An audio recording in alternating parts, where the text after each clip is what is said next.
আর রাফাতের বাবা হয়ে আমাকে বলো না, তুমি কি সত্যি সত্যি রাফাতকে কোনো কঠিন শাস্তি দেবে? রাত হয়েছে, যাও সোনা, তুমি শুয়ে পড়ো। আমাকে রায় লিখতে হবে। আমি তো তোমার কাছে জানতে চাইছি, তুমি রায়টা কি লিখবে? না, রায় ঘোষণার আগে রায় কি হবে সেটা জানার অধিকার কারো নেই, তোমারও নেই। যাও, তুমি যাও প্লিজ। ওগো, তুমি শুধু বিচারক নও, রাফাতের বাবাও। তাই বলছি, কলমটা দিয়ে কোনো কঠিন শাস্তির রায় লেখো না। লেখার আগে আমি মা হয়ে বিচারক বাবার কাছে সন্তানের জীবন বাঁচার পেতে ভিক্ষা চাইছি।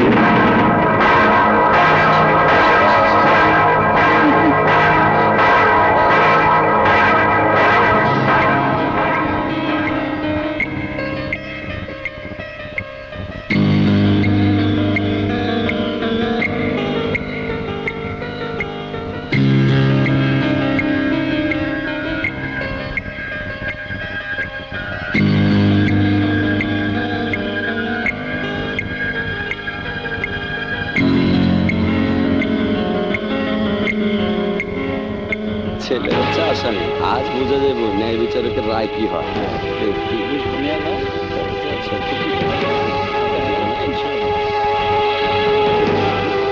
খুব কঠিন পরীক্ষা। Order, order, order.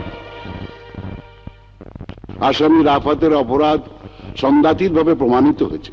তদুপরি আসামি নিজেও তার অপরাধ স্বীকার করেছে। সুতরাং এই নিয়ে আদালতের কোনো সংশয় নেই। কিন্তু আসামির শাস্তি নিয়ে এই আদালত এক নতুন রায় ঘোষণা করতে যাচ্ছে। ট্রাফিক আইনের অ্যাক্ট অনুযায়ী এই অপরাধের শাস্তি হিসেবে 2 বছরের সশ্রম কারাদণ্ড প্রদান করছে। এই সাজা কোনো কারাগারের 4 দেওয়ালের মধ্যে কাটাতে হবে না। আসামি রাফাত জেলখানার পরিবর্তে 2 বছর মৃত আসাদের বাড়িতে সাজা কাটতে হবে। আসামি রাফাত তার পরিশ্রমের উপার্জিত অর্থ দিয়ে মৃত আসাদের পরিবারের ভরণ পোষণ করবে। মহামান্য আদালত, এ কোন ধরনের রায়? এমন রায় কোন আইনের বই লেখা আছে তা আমার জানা নেই, ওর অনার। আইনের বইতে একটা কথা লেখা আছে, আইন মানুষের জন্য, মানুষের কল্যাণের জন্য। তাই এই রায় মানবতার দিক বিবেচনা করেই দেওয়া হচ্ছে। এই রায় একটা অসহায় পরিবারকে বাঁচিয়ে রাখার জন্যই দেওয়া হচ্ছে। রাফাতকে কারাগারে পাঠালে 2 বছর পরে বেরিয়ে আসবে, কিন্তু ওই অসহায় পরিবারের কোনো উপকার হবে না। আপনিই বলেছেন ওই পরিবার জানে না আগামীকাল ওদের খাওয়ার ব্যবস্থা কে করবে। আপনিই বলেছেন ওই পরিবার জানে না আগামীকাল ওদের জীবন কোন দিকে মোড় নেবে। পরিবারের মঙ্গল কামনা করে এই রায় ঘোষণা করা হচ্ছে। মহামান্য আদালত, আপনি কি কৌশলে আপনার ছেলেকে পালিয়ে যাওয়ার সুযোগ করে দিচ্ছেন? আপনি বিজ্ঞ উকিল, আইনের ভাষাতে বলতে পারেন, কিন্তু আমি বিচারকের চেয়ারে বসে বলছি, যদি আসামি রাফাত মল্লিক পালিয়ে যায় তাহলে তার সমস্ত দায়িত্ব আমি নেব।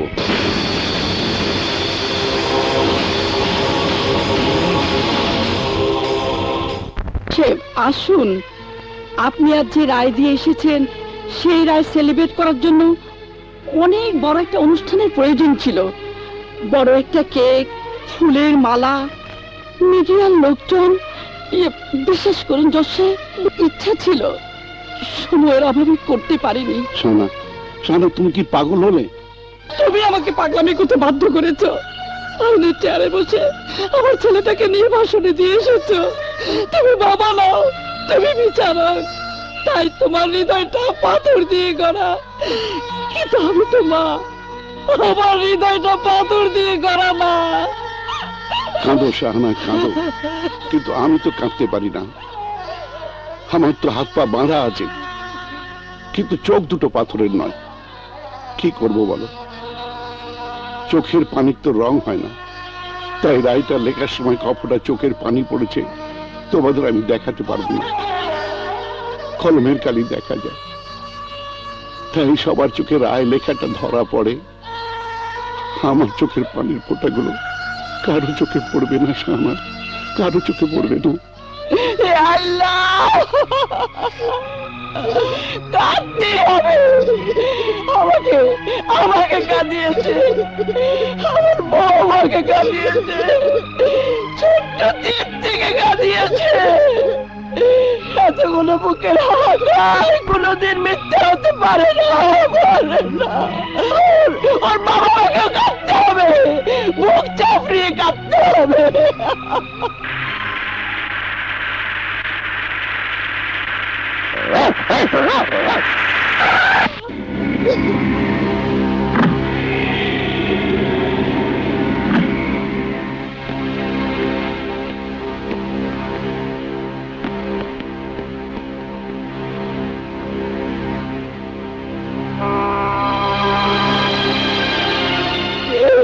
কে নেব মা? ওই খুনিটা, ওই খুনিটা আবার কেন এলো? দেখুন, আদালতের রায় তো আপনারা শুনেছেন। আসামির শাস্তি হয়েছে আপনাদের বাড়িতে থেকে আপনাদের দেখাশোনা করার জন্য। না, ওর মতো খুনির কোনো সাহায্যের আমাদের দরকার নেই। ও আমাদের চোখের সামনে থাকলে আমাদের দুঃখ আরো বাড়বে।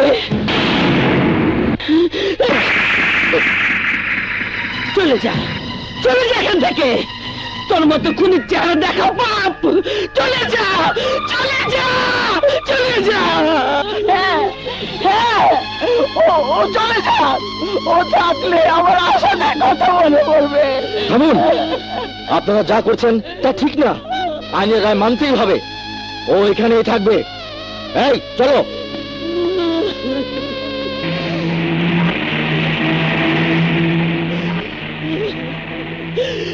আমি না এটাই বুঝি না। ও আমার সামনে থাকলে ওকে আমি কল করে ফেলবো।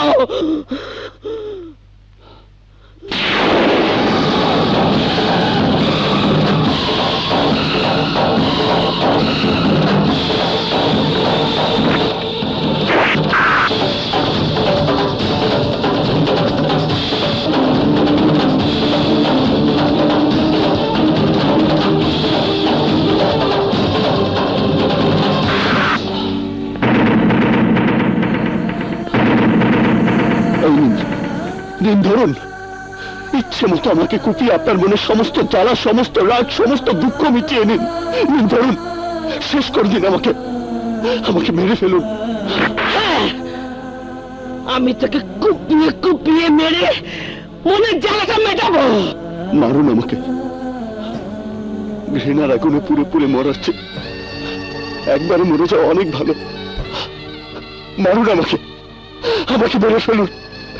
মারুন আমাকে, আমাকে মেরে ফেলুন, আমাকে মেরে ফেলুন আপনি।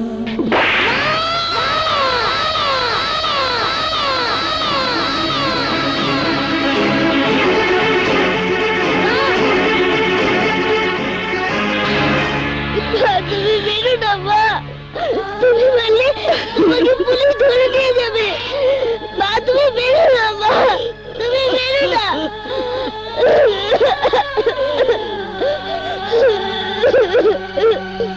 সবাই আমাকে খুনি বলে ঘৃণা করছে। তুই আমাকে কেন করুণা করলি? কেন আমাকে মেরে ফেলতে দিলি না? কেন? তুমি তো আমার বাবাকে ইচ্ছে করে খুন করনি, তাই। তুই এত ছোট মেয়ে হয়ে এই বিশ্বাসটা কেন করছিস? খুনি তো নিষ্ঠুর হয়, খুনি তো কাঁদে না। তুমি ইচ্ছে করে খুন করে বলেই তো খাচ্ছ।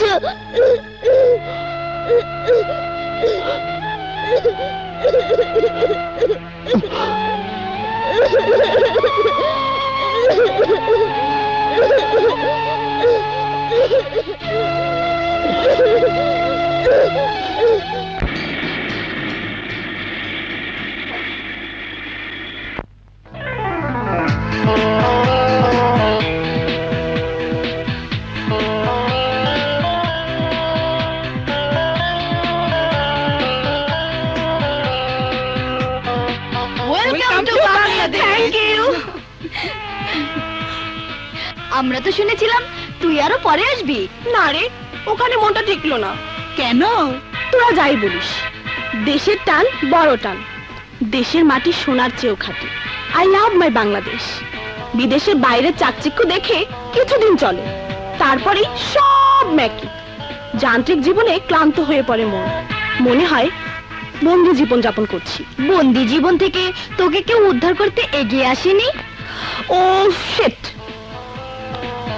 আসেনি আবার। বাট ম্যাক্সিমাম নাকি ভালোবাসা ভালো লাগাও যন্ত্রের মতো, ওদের নেই কোনো পারিবারিক বন্ধন। না বাবা, আমি ওসবে নেই। তাহলে দেশে হৃদয়ের ছোঁয়া পাওয়া যায় এমন কাউকে বেছে নে। সেসব পরে হবে,